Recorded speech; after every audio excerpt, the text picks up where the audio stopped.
All students get a pencil kit, a blending stick, a kneaded eraser to start out with.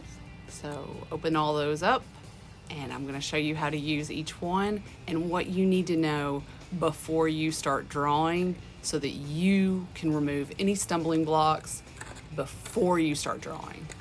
This particular Faber-Castell's kit comes with a good range of pencils, and I want you to know what they're good for and why you should care which pencil you grab for when. So if you're in a different part of your drawing, you may need a different pencil. So let's start by just discovering what the pencils do and what kind of lead they have. Here's the 2H. We're gonna just hold our pencil to the side in a shading posture, making the lead get a lot of contact. And we're just gonna do a little sample of each pencil. I'm keeping them in order from lightest to darkest. And you'll notice that they apply differently. And I'm gonna go back and blend them after this, and you'll see that they blend very differently. The HB, B, and 2B are slightly different, but all good, kind of all-purpose pencils. If you have a yellow number 2 pencil or a mechanical pencil, take a quick glance and see if it's a 2B or a B or an HB or an F, because that is usually what they sell, because most school students need a good all-purpose lead that holds up to sharpening but also blends a little bit. So they don't need something like a 6B that's going to be very, very soft, because a 6B would crumble in a pencil sharpener, and you don't want that to happen if you're just doing regular schoolwork. And if you hold your blending stick in the shading posture, you'll see as I kind of wipe over these samples, each one starts moving a little bit more, even with the same amount of rotations. And you're gonna watch the 6B, watch it go. My goodness, so much graphite. Because that graphite is so soft, you might also notice that the graphite in the 6B is a bigger diameter than what's in the 2H. Again, these pencils have to hold up to sharpening, and manufacturers discover that the softer the lead, it's not gonna hold up, it's just gonna crumble. So they do have to up the diameter. So you get a little more surface coverage with the 6B than you do a 2H. But careful if you write with the 6B like I just did. I'm gonna write value, but I accidentally wrote a W. So I'm gonna show you what it does to your paper if you use it, the tip of it, and try to erase it. It still scars your paper. So be very, very careful. So now we're just gonna try to do a mini value scale. I'm gonna start with a 6B because I just figured out that it is my darkest pencil, and I'm gonna make my value scale from dark to light. If you're left-handed, you may wanna go from light to dark so that you're not dragging your hand through your value scale. I'm just gonna start with like a little swirl.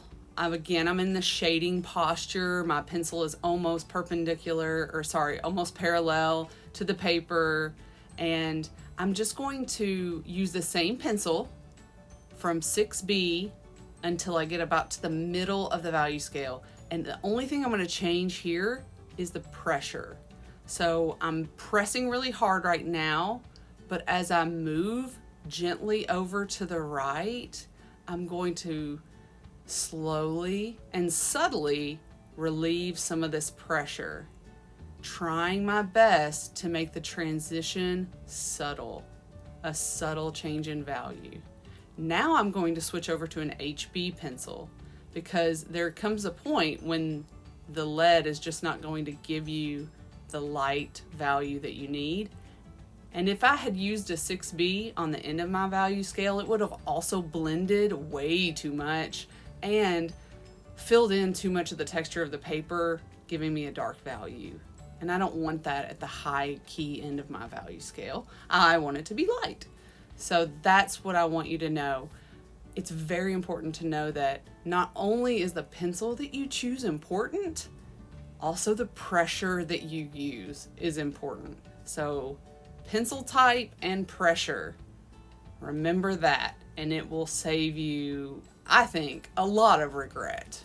Because this value scale is bigger than a quarter or a coin, I'm going to use just some tissue paper and blend it slowly, kind of buffing it and relieving pressure at the same time, just to fill in some of those gaps or inconsistencies. You can also use your kneaded eraser for areas that you don't want to have to sweep a lot of that excess, like eraser crumbly excess material off, because the kneaded eraser does not shed.